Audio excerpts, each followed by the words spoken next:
नमस्कार, दिल्ली की आवाज और टाइम्स ऑफ भारत में इस वक्त की बड़ी खबर जो है वो निकलकर सामने आ रही है सीएम रेखा गुप्ता की।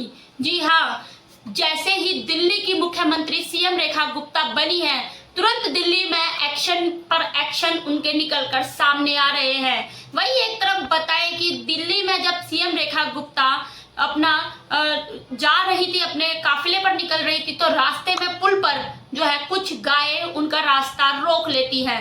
रास्ता रोकने के बाद में सीएम रेखा गुप्ता सड़क पर उतरती हैं और उन गाय को साइड करवाती हैं। उसके बाद में वो वहां से उनका काफिला जो है वो गाड़ी की जगह पैदल ही चलने लगता है।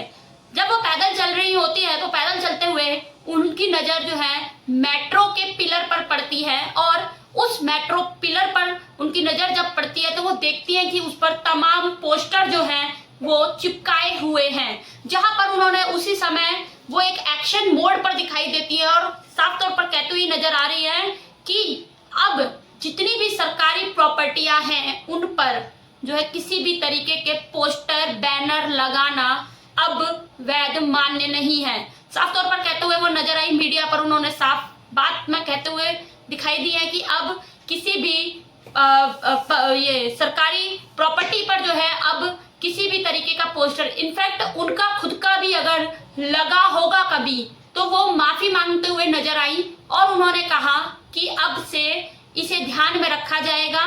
दिल्ली को स्वच्छ रखना है तो सबसे पहले इन मेट्रो पिलरों की जो खूबसूरती है उनको बरकरार रखना है और किसी भी तरीके की सरकारी प्रॉपर्टी पर अब अगर कोई पोस्टर लगाता हुआ दिखाई देता है या उसके पोस्टर दिखाई देते हैं तो उस पर कार्रवाई होती हुई नजर आने वाली है। आपका क्या कहना है कि सरकारी प्रॉपर्टियों पर आप देखते हैं कई बार रास्ते में जो है कोई किसी विधायक का फोटो लगा होता है, किसी एमएलए का पोस्टर लगा होता है, किसी काउंसलर का लगा होता है या फिर कुछ ऐसे पोस्टर लगे होते हैं जो कि सरकारी प्रॉपर्टियों को, उनकी दीवारों को वो खराब करते हुए दिखाई देते हैं। क्या वो लगाना सही था या गलत था? अपनी राय एक बार कमेंट में जरूर बताएं। तब तक के लिए देखते रहिए दिल्ली की आवाज टाइम्स ऑफ भारत, मोनिका शर्मा के साथ। जय हिंद, जय भारत।